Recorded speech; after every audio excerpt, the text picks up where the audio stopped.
Maka pada kesempatan ini kita akan bahaskan satu daripada banyak hadis diriwayatkan oleh Abdurrahman ibnu Sakhar ad-Dawsi atau biasa dikenali dengan nama Abu Hurairah radhiyallahu an. Hadis ini ada dalam kitab Sahih Al-Bukhari.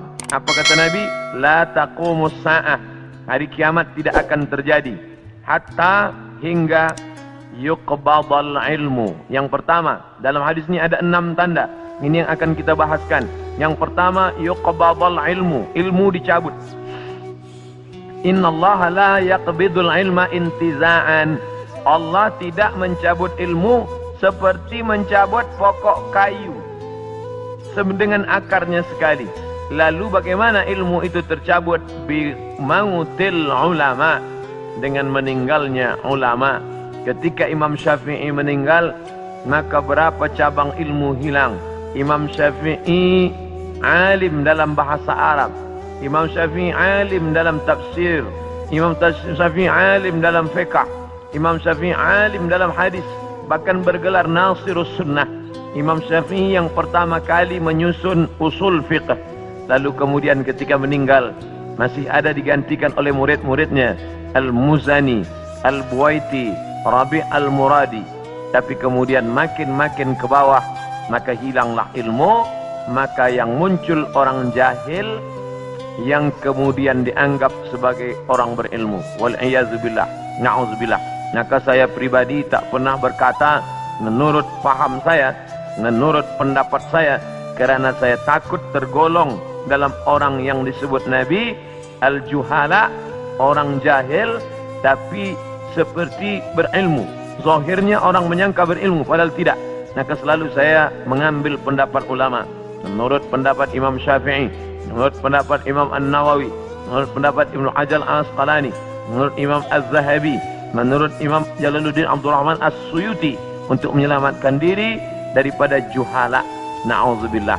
Maka nanti kata Nabi SAW, sebelum hari kiamat bermunculanlah juhala kerana pandai berbicara, kerana berpakaian ulama. Al-juhala yalbisuna libasal ulama.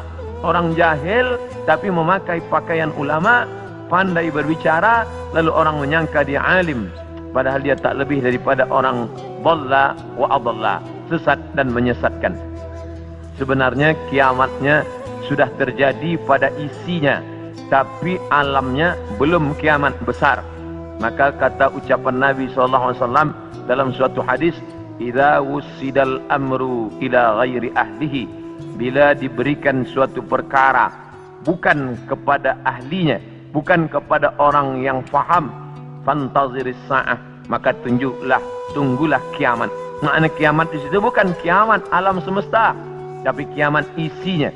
Bila pembinaan masjid ini diberikan kepada orang yang tidak pakar, tidak memiliki kepakaran pada bidang itu, fantaziris sa'ah, maka tunggulah sa'ah, kiamat, hari kiamat. Makna kiamat di situ bukanlah kiamat alamnya, tapi isinya sudah kiamat. Begitu juga dengan ucapan Nabi tentang masalah idza waqa'a ala ahadikumul qiyamah, bila terjadi kiamat pada salah seorang kamu, wa fi yadihi fasilah, di tangannya ada anak korma, falyaghrisha, tanamlah, kerana dia akan menanam itu, lalu kemudian dia mati. Bagaimana mungkin kiamat terjadi pada satu orang? Maka makna kiamat dalam hadis ini, alamnya tidak kiamat, tapi orang itu mengalami kiamat, maknanya mati dia. Na'udzubillah. Oleh sebab itu maka bahwa kiamat sudah terjadi pada isinya, ya, kerana banyaknya orang jahil. Oleh sebab itu alhamdulillah kita di Malaysia masih ada para ulama, masih ada para mufti, masih ada para habaib. Maka kita datang ke majlis-majlis mereka, hindari majlis-majlis orang-orang jahil yang tidak diketahui sanad ilmunya, yang tidak diketahui dapat dari mana, bahkan mendakwa mendapat dari mimpi. Langsung berjumpa dengan Syekh Abdul Qadir Al-Jilani, langsung saja terus mendapatkan zikir talqin dari Rasulullah SAW tanpa bersanad, tanpa berguru. Padahal para imam mengajarkan kita ada namanya sanad. Al-isnad minad din, sanad itu bahagian dari agama. Laulal isnad, Kalaulah bukan kerana sanad, laqala man syaa ma syaa, maka orang mudah saja berkata sesuai kehendak hawa nafsunya. Begitu kata Imam Abdullah ibn al-Mubarak, salah seorang ulama hadis yang amat sangat tinggi ilmunya. Maka Imam Bukhari bersanad sampai ke Nabi Muhammad sallallahu alaihi wasallam. Imam Bukhari mendapatkan hadis itu dari gurunya, namanya Abdullah ibnu Maslamah. Abdullah ibnu Maslamah mendapatkan dari gurunya, namanya Malik bin Anas. Malik bin Anas mendapatkan dari gurunya, namanya Abu Zinad. Abu Zinad mendapatkan dari gurunya, namanya Al-A'raj. Al-A'raj mendapatkan dari gurunya, namanya Abu Hurairah. Abu Hurairah mendapatkan dari gurunya, namanya Sayyidina wa Maulana Muhammad sallallahu alaihi wasallam. Dan di antara sanad itu mesti diteliti pula, orang ini mestilah adil. Makna adil menjauhi dosa besar, menghindari dosa kecil. Lawan daripada kata adil adalah fasik. Wallahu la yahdil qaumal fasiqin. Allah tak berikan hidayah kepada orang yang fasik. Adapun orang yang adil tapi dia tidak dhabit, tidak kuat ingatannya, maka dia juga tidak layak diambil ilmu daripadanya. Oleh sebab itu apa kata Imam Malik bin Anas, guru Imam Syafi'i? Makamnya di Baqi di samping Masjid Nabawi, meninggal tahun 179 Hijrah. Aku berjumpa dengan 70 orang di dalam masjid ini, maksudnya Masjid Nabawi di Madinah. Andai aku minta satu di antara mereka berdoa, maka turun hujan saking makbulnya doa mereka. Tapi tidak aku ambil hadis satu pun dari ke-70 orang itu. 70 orang zuhud, ahli ibadah, abid, banyak ibadahnya, kabul doanya.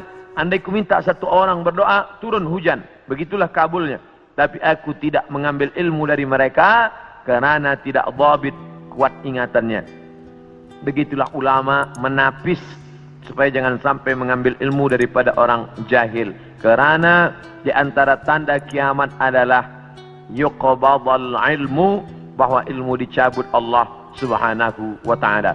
Maka bila kita masih ada kajian-kajian khas tafsir, khas fiqh, khas usul fiqh, khas hadis, maka kita hadir, kita dengarkan, kita fahami, kita rakamkan, kita share, maka dia bagian dari dakwah. Tapi bila itu sudah tampak banyak menebar, sebenarnya salah satu daripada tanda hari kiamat. Yang kedua, wa taksuruz zalazil, banyak terjadi zalazil. Zilzal, gempa. Zalazil, gempa. Maka kita lihat idza zulzilatil ardu zilzalaha, bila sudah digoncangkan bumi itu, wa akhrajatil ardu athqalaha, dan dia menggoncangkan, lalu keluarlah isi yang ada di dalamnya. Dulu terjadi juga gempa, faj'alna 'aliyaha safilaha, kami jadikan bagian dalam naik ke atas, bagian atas turun ke bawah. Amtarna 'alaihim, kami hujani mereka, bihijaratin, dengan batu, min sijilin mandud, dari tanah liat yang terbakar. Sudah lama terjadi, tapi hari ini terjadi lebih banyak lagi di banyak-banyak tempat. Bahkan gempa tak lagi terhitung. Hari ini terjadi di sini, hari ini terjadi di sini. Ini menunjukkan bahwa salah satu dari tanda-tanda itu sudah muncul mengingatkan kita. Apakah dengan terjadinya ini lalu kita stres, setelah ini lalu kita tidak beraktiviti, lalu setelah ini kita tidak lagi beramal? Bukan begitu makna memahami tajuk kajian kita ini. Dengan memahami tanda hari kiamat, bukan menyuruh kita berhenti bekerja, bukan menjadikan kita menjadi tidak bersemangat untuk mencari nafkah, malah judul tajuk kita siang ini membuat kita semakin bersemangat untuk beramal soleh, karena kita akan tetap mati menghadap Allah. Maka yang dibawa serta adalah amal-amal. Makanya dalam sebuah ungkapan, bukan hadis Nabi, i'mal lidunyaka, beramallah untuk duniamu, ka'annaka ta'ishu abada, seakan-akan kau hidup untuk selamanya. Wa amal li akhiratika, beramallah untuk akhiratmu, ka'annaka tamutu wada, seakan-akan kau mati besok. Maka siang ini kita salat zuhur pukul 1:30, Maka seakan-akan inilah zuhur yang terakhir. Saya akan sampaikan tazkirah ini dalam 60 menit. Selepas itu kita akan buka soalan. Kita akan jawab masalah-masalah yang ditanyakan terkait dengan tajuk kita sebahagian besarnya. Maka selepas mengkaji tajuk tanda-tanda hari kiamat, bukan membuat kita lalu berhenti beramal, tapi membuat kita makin bersemangat beramal.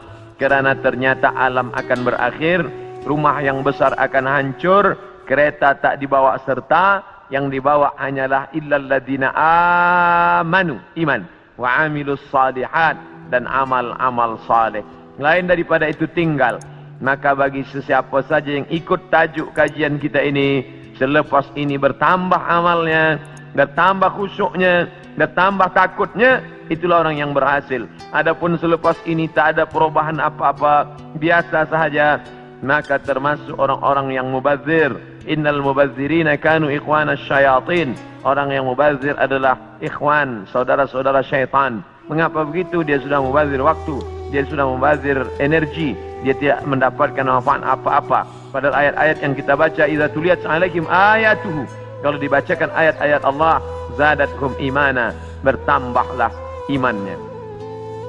Dari dua tanda ini ada perbezaan. Tanda yang pertama, tidak tampak, ilmu dicabut. Tidak nampak mana ilmu yang dicabut, mana ilmu yang kekal. Yang kedua, zalazil, gempa. Ini nampak, bisa dirasakan. Berapa skala Richter? Ini semua orang tahu. Bahkan bergoncang. Ada kaca yang pecah, ada dinding rumah yang retak. Itu terjadi belakangan ini lebih banyak lagi signal pertanda bahwa Allah Subhanahu wa taala akan mengakhiri dunia ini. Lalu kemudian berikutnya adalah wa yataqarabuz zaman. Zaman, masa, waktu, yataqarab, saling mendekati. Apa makna saling mendekati? Tidak lagi terasa. Baru saja hari Jumat, esok hari kita sudah salat Jumat. Baru saja Idul Adha, kita sudah membeli kambing dan sapi untuk Idul Adha berikutnya. Baru saja lepas Idul Fitri, sudah bersiap-siap lagi hendak memasuki bulan Ramadan. Itu kita rasakan sekarang. Apakah sebenarnya waktu itu berkurang? Waktu tidak berkurang. 24 jam, 12 jam siang, 12 jam malam. Dari dulu sampai begitu. Lalu mengapa terasa yataqarabuz zaman? Kerana ada alat-alat yang membuat kita merasa cepat. Dengan tumbuhnya alat-alat elektronik, datangnya internet, sehingga zaman begitu cepat tak terasa. Dulu orang duduk lama terasa, baru berakhir petang hari. Tapi hari ini tak terasa. Petang, siang, malam berputar begitu cepat. Wa yataqarabuz zaman. Maka ini kita rasakan, makin hari makin kuat. Apa yang ada pada kita masa kecil dulu, sekarang sudah tidak ada lagi. Permainan-permainan anak kecil seperti layang-layang, seperti gasing dan lain sebagainya. Orang sudah bermain digital semua. Dan hilanglah permainan yang mengambil masa waktu ini. Lalu kemudian waktu semakin pendek. Dan puncanya adalah orang sudah tidak lagi peduli kepada jiran tetangga. Tak lagi memperdulikan masa. Sehingga hilanglah apa yang diberikan Allah. Padahal Allah SWT berikan masa ini. Dan kita semua akan ditanya tentang masa yang sudah kita pakai. La tazulu qadama abdin, kaki anak Adam tidak akan bergeser, pindah di satu tempat lain. Hatta yus'al, sampai hingga ia ditanya. Pertanyaan banyak. La tus'alunna yawma idzin 'anil na'im. Kamu akan ditanya tentang banyak pertanyaan. Tapi satu di antara pertanyaan itu adalah an umrihi fima afnah. Umur kemana saja kamu pakai. Maka pertanyaan yang paling banyak tak dapat dijawab oleh manusia adalah umur, usia. Kemana saja kau pakai yang dititipkan Allah Subhanahu wa ta'ala. Wa yataqarabuz zaman, waktu semakin dekat. Yang keempat, wa tazharul fitan, banyak terjadi fitan. Fitan jamak daripada fitnah. Fitnah terjadi. Berbagai macam fitnah terjadi. Kita lihat ada fitnah Sunni Syiah, ada fitnah Khalqil Quran, ada fitnah Ahmadiyah, ada fitnah khawarij, ada fitnah rafidah, berbagai macam fitnah-fitnah. Fitnah di grup WhatsApp, fitnah di Facebook, fitnah di Twitter, fitnah. Ini fitnah makin banyak. Dulu orang datang menceritakan aib orang lain, hanya berdua saja dia dengan jirannya. Hari ini orang berkelompok-kelompok membuat grup-grup fitnah, hingga semakin besar, semakin habis waktu disebabkan itu semua. Dulu orang bila ingin memfitnah, maka dia datang ke suatu tempat. Tapi hari ini dia tidak keluar dari rumahnya, tapi dia sudah mampu menyebarkan fitnah-fitnah. Makna fitnah ada dua. Yang pertama, tohmah, tuduhan-tuduhan tanpa bukti. Yang kedua, makna fitnah adalah membunuh. Makna fitnah adalah menyiksa. Banyak penyiksaan. Berapa kali kita tidak sanggup menyaksikan video bagaimana penyiksaan muslimin di Rohingya.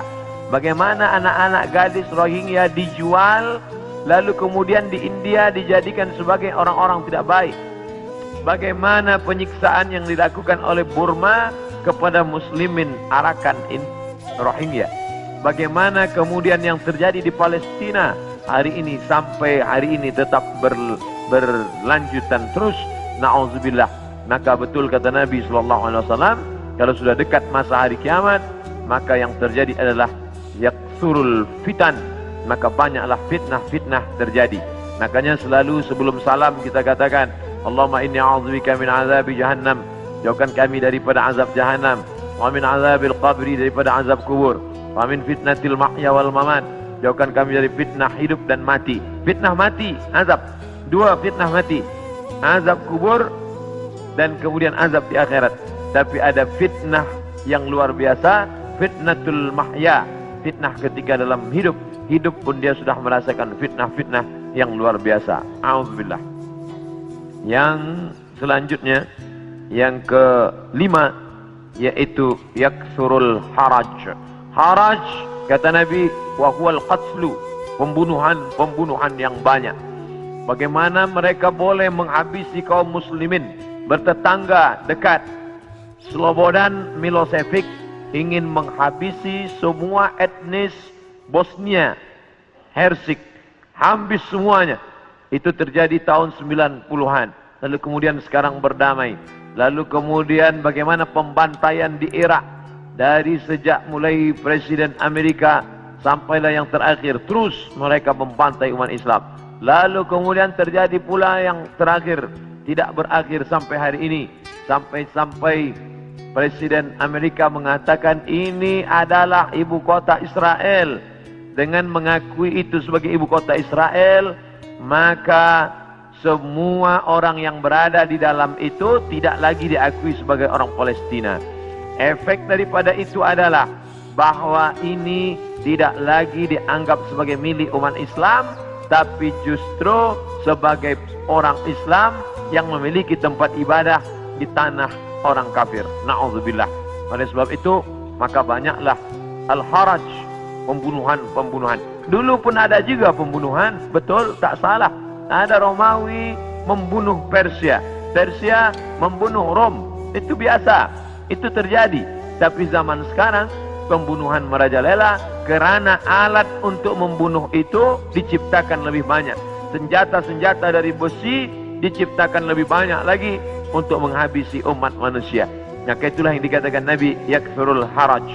Apa salah kita? Mengapa kita dihidupkan Allah di zaman ini? Mengapa kita tak hidup di zaman Abu Bakar, Umar, Uthman wa Ali? Maka ada kabar gembira dari Nabi SAW. Al-ibadatu fil haraj. Orang yang tetap istiqamah beribadah fil haraj, ketika banyak pembunuhan ini, tetap imannya kuat, tetap dia istiqamah. Kahijratin ilayya, seperti orang yang berhijrah kepada Nabi Muhammad sallallahu alaihi wasallam. Mudah-mudahan kita termasuk orang yang tetap istiqamah dalam keadaan banyak pembunuhan, dan kita seperti orang yang berhijrah walaupun sudah 1439 tahun lampau, tapi kita tetap diakui sebagai umat Muhammad sallallahu alaihi wasallam dan seperti orang yang berhijrah. Makanya sekarang ada orang istilah, ini adalah hijrah saya, ini adalah momen hijrah saya. Sebenarnya tidak lagi ada hijrah. La hijrata ba'dal fath. Setelah pembebasan kota Makkah, tidak lagi ada hijrah. Yang dimaksud hijrah adalah pindah dari batil kepada hak, pindah dari syirik kepada tauhid, pindah dari jahil kepada ilmu. Itulah makna daripada hijrah. Kemudian yang keenam, hatta yaksura fikumul mal fayafid. Banyak orang yang melimpah ruah hartanya sampai yafidu, seperti air yang penuh tumpah. Banyak orang-orang kaya. Dulu orang hanya kaya tapi masih ada batasnya. Sekarang ada orang yang amat sangat kaya tanpa batas, sampai tidak tahu lagi dia mau dibuat kemana kekayaan ini. Dan itu terjadi hari ini. Dulu orang kaya kerana dia berniaga, bekerja. Ada orang kaya karena dia menjual emas. Ada orang kaya karena dia beternak sapi, kambing. Ada orang kaya karena dia membuat kolam ikan. Artinya dia bekerja, keluar peluh keringatnya baru dia kaya. Hari ini ada orang yang duduk-duduk saja, tapi kekayaannya amat sangat melimpah ruah. Maka apa yang dikatakan Nabi SAW terwujud hari ini, yang menunjukkan hari kiamat itu hampir saja terjadi. Bahkan ketika Isra Mi'raj pun, Nabi melihat ada seorang perempuan tua yang melambaikan tangannya memanggil. Lalu Nabi bertanya kepada Jibril alaihissalam, siapa itu Jibril? Jibril menjawab, itulah dunia yang sudah tua. Walaupun sudah tua dia tetap berhias kerana dia tak ingin tua. Dunia dengan usianya yang tua, hampir kiamat, dia tetap berhias dengan perhiasan-perhiasan harta benda, dengan binaan-binaan yang besar. Tapi sebenarnya dia semakin tua, dan sampai masanya terjadilah apa yang dikatakan Allah Subhanahu wa taala, hancur semuanya, berkeping tak bermakna sama sekali. Maka ini salah satu tanda yang dikatakan Nabi sallallahu alaihi wasallam.